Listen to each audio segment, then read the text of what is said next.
Everyone, in this video I'm going to walk you through how to solve a challenging quadratics problem, and then we're going to try to generalize this procedure so that you can apply it to any problem that you're given. While the mechanics of the problems will be different, the overall strategy for how we tackle it will be exactly the same. So I'm going to start here by just reading the question, reading it all at once, and then we'll go back through and highlight some of the more important parts of the question to help us figure out how to start to solve it. So, you are diligently working on the second floor of the library when you happen to see Mr. Sacchetti on a trampoline on the quad. You try waving, but he doesn't see you. Upset, you reach for the snowball in your backpack and carefully plan your next move. The ground floor of the library is 40 meters away from the trampoline. The window you're looking out of is 7 meters above the ground, and Mr. Sacchetti's head reaches a maximum height of 4 meters. So let's just pause there for a second and make sure that we understand the scenario. You're going to throw a snowball at Mr. Sacchetti, who is on trampoline on the quad. We have this basic gist down. There were a lot of numbers there. That's okay. If you wanted to highlight some so that when you reread, right, knowing that the library is 40 meters away from the trampoline is important. Knowing that the window is 7 meters above the ground is important, and knowing that Mr. Sacchetti's head reaches a maximum height of 4 meters, also pretty important. Anytime there are numbers in a question, they will likely be valuable. However, in this case, we haven't heard the question yet. This is just the scenario, so let's continue reading. So part A of this question. So as to hide your location, you want your snowball to hit Mr. Sacchetti on the top of his head when he is at his highest point. Write a function that represents the path that your snowball must take to hit him. Okay. But we're going to read the whole question all the way through once before we start tackling this problem. So if that's part A, part B says, if you mistime your throw, how far from the library will the snowball land? And part C says, after you missed, Mr. Sacchetti was feeling a bit nervous, so he moved the quad between Kravis and Richmond. Undeterred, you calculate that Kravis is 100 meters from the library and 22 meters tall. Since Mr. Sacchetti is in the middle of the quad, he is exactly 110 meters away from the library. Write a new function modeling the path that your snowball must take to hit Mr. Sacchetti. Now here's the deal. By this point, I have totally forgotten this question. There is so much information here that I can't keep track of it all at once. So what I need to do is go back through and read some of it again. And what I'll do this time is not just highlight important things, but start by drawing a picture, thinking about what might happen. So what I'll do now is I'll draw this picture, I'll show you my drawing, labeling all of the important parts, and then once I do that, hopefully I'll have some idea of how to start.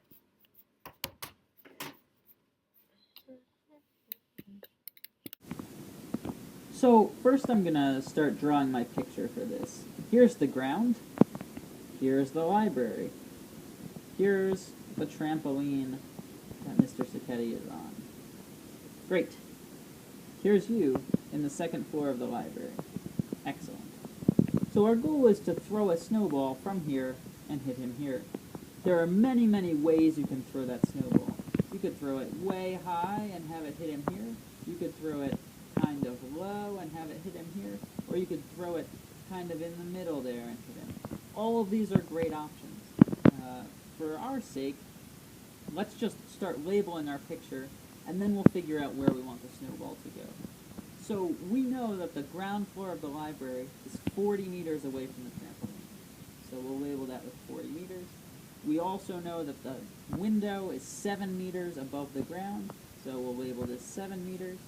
And we know that Mr. Sacchetti's height, when he's bouncing, is 4 meters. Great, so we have all of that labeled. Now let's figure out how we want to throw this snowball. If we call this point where you're standing the point 0, 7, whoops, let me put that closer to the point, 0, 7, then the spot where Mr. Sacchetti's head is going to be the point 44. So we want our parabola to hit both of these points. Now we know that in a parabola you need 3 points to guarantee that you can get this parabola. So this is going to be a little tricky if we decide to throw it like this, which we definitely can, this is kind of tough because we don't know where the vertex is or any other point. However, if we knew for sure where the vertex was, we could make this a bit easier on ourselves. So instead of throwing it up and trying to figure out where the vertex is, if I throw it straight out, then the maximum height of this snowball will be its starting point. By doing that, I guarantee that this is now my vertex. And so if I know where my vertex is, I can figure everything else out, because the path of the snowball has to look like this, since it's a parabola. And if my vertex is 0, 7, I know y is just a times x minus 0 squared plus 7. Now the only thing standing in my way is figuring out what a is, and to do that, I can use this given information here. So to summarize what we're doing so far, we started by drawing a picture to give us some context for this. We then labeled points on our picture to add even more context, to turn what we have as just a scenario into some mathematics. And then we wrote down the one equation that we need here to represent the path of the parabola. In a moment now, I'll go through and use this point to solve for a. So let's do that. Recall that I have y equals a times x minus 0 squared plus 7. And I know that I hit the point 44. That means that when x is 40, y is 4. So, plugging those in, I get 4 equals a times 40 squared plus 7, which means that negative 3 is 1600a, or a is negative 3 over 1600. Now I have everything I need for my equation, and my equation becomes y equals negative 3 over 1600 times x squared plus 7. So we've just finished part A, which asked us to find the equation that models the path of the snowball. Now recall, there could be many different paths, but we chose specifically this example so that we knew where our vertex was to make our calculation a little simpler. There are numerous paths that you could have taken. This is just one of them.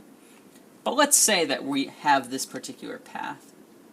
Part B of this question says, if we mistimed our throw, how far away from the library will the snowball land?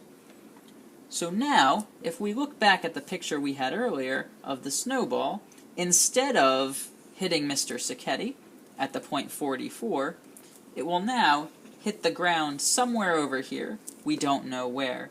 But since we called this window where you were the point 07, then this base point here is just the point 00, because the library's window is 7 meters above the ground, so the ground is 0 meters above the ground. Awesome. So we don't know this x-coordinate, but we do know the y-coordinate. It's 0. So we can plug that in for y and solve for x. If 0 is negative 3 over 1600 x squared plus 7, then we move the 7 over, and we get negative 7 is negative 3 over 1600 x squared. Multiply by 1600 and divide by negative 3. Well, let's see here. 7 times 16, that sounds like 112.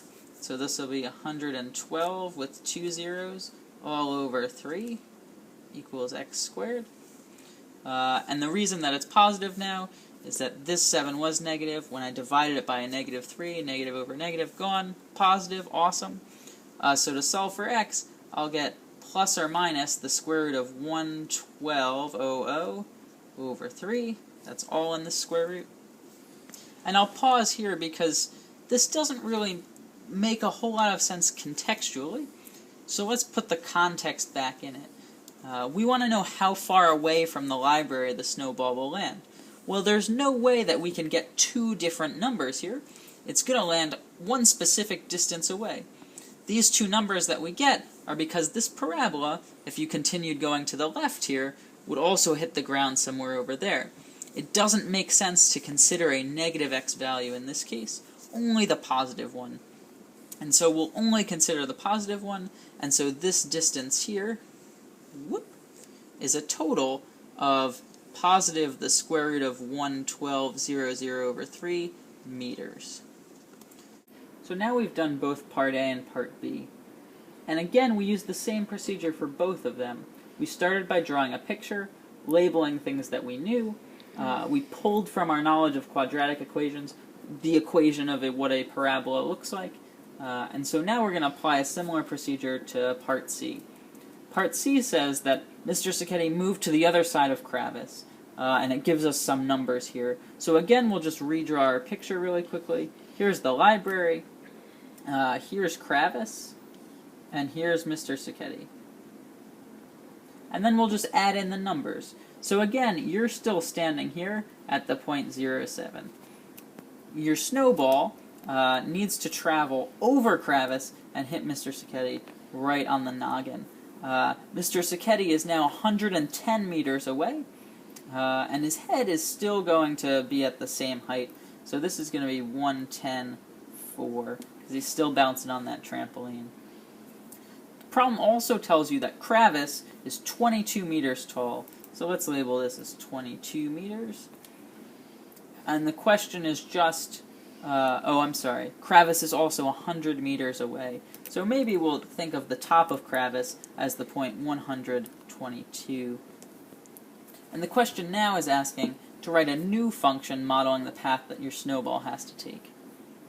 Well, let me draw that path. Here it is. Great. The deal with this path is, it doesn't matter, again, how high we throw this. The one thing that does matter is we for sure have to be above the point 122. So let's pick our point, and we can pick any point we want, as long as it has x-coordinate 100 and y-coordinate greater than 22. I'll pick the number 23. You can pick literally any number you want. But here I see I have 1 point, I have 2 points, I have 3 points. And anytime you have 3 points, you can make the equation of your parabola. So remember, we have the point 0.7, the point 123, and the point 110.4. So let's just start over, right with our math, now that we have our picture, and dive right into it. Here are our 3 points, 0.7, 123, and 110.4. Those are our 3 points. And if we want to figure this out, what we can do is start again with our quadratic equation. This time, instead of writing it in vertex form, I'll write it in standard form, but it does not matter which form you use at all. Sometimes we just prefer standard form because it looks a little bit nicer, maybe, I'm not sure. The point 0.7 is our y-intercept. It tells us that if x is 0, y is 7. We can look at this then and say, oh, if x is 0, this term's gone, and y is 7, that means c is just equal to 7. We should recall this from class. C is the y-intercept. So we know that y has to be ax squared plus bx plus 7. And now what we'll do is we'll use these other 2 points to figure out a and b. So if I plug in this first point here, 123, I'll get that 23 is equal to 100 squared, that's 1 with 4 zeros, that's 10,000, A, plus 100B, plus 7. If I plug in this point 110.4, I'll get another equation. 4 is 110 squared, well 11 squared is 121, and then I'll add 2 zeros to that. A plus 110B plus 7. Great. And now you'll notice that this is a nice system of equations where I have 2 equations and 2 unknowns, so I can solve it either by elimination or substitution. So whichever method is your favorite is the one that I recommend using. In this particular case, I guess I will use elimination, because why not? So let's do that. So what I'm going to do first is I'm going to get rid of these plus 7s. So by subtracting 7 from both sides, I'll change this equation to 16 and this one to -3, and now it looks exactly like systems of equations we've seen in the past. To eliminate my variable, I'm going to try to multiply things by a common term. So let's see, if I multiply this top one by 11 and this bottom one by 10, I'll have the same number of b's in both. So let's do that. 16 times 11, that's 176, is 11, then with 4 zeros, a, plus 11 with 2 zeros, b, and then here I'll multiply by 10, maybe a little bit easier, 1, 2, 1, 0, 0, 0, a, plus 1, 1, 0, 0, b. And now I have the same number of b's, so I can subtract the equations from each other, whoop, and I'll get 206 is equal to negative 11,000 a. That means that a should be negative 206 over 11,000. And we can stop here and check conceptually. A is negative. That is a really good thing, because our parabola, as we recall, looks like this. And you definitely want a negative x squared term to make sure it's opening down. So everything seems okay thus far. Plugging this back into either equation from before, we can solve for b. If I plug this into the first equation, actually, yields 2236 over 1100 for our b value. And now we have a, b, and c. Remember, c was 7. So we have the new equation for the snowball, which is y equals negative 206 over 11,000 x squared plus 2236 over 1100 x plus 7. So to review what we did, first we read the question. When we read the question, we realized there was so much information we had no idea what was going on. So second, what we did was we reread the question. But we only reread parts of the question. And the part that we reread was the very first thing that it was asking for.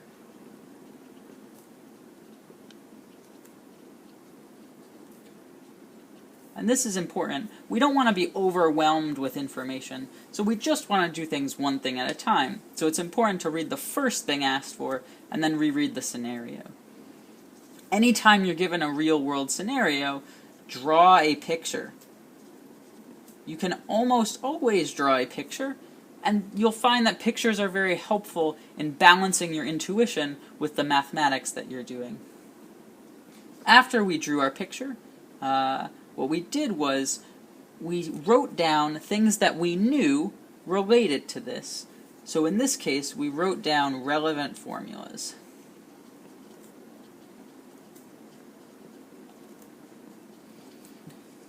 You'll notice that in part A, we chose vertex form to write in. In part C, we chose standard form. You could have written both forms and picked your favorite one. Doesn't matter. But then 5, the last thing that we did was we connected our picture and our formulas, and to do that, we plugged in the appropriate numbers. So all we have to do then is figure out how to use our formulas with our picture.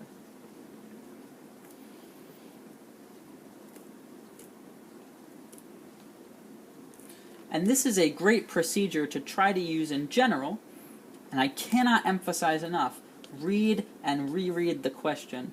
If you don't do these things, your picture could come out wrong, and if your picture's wrong, everything else you do from there on out will be wrong. So please make sure that you are carefully reading and checking your understanding of each question just by reading it and by chatting with your neighbor to make sure you've got it.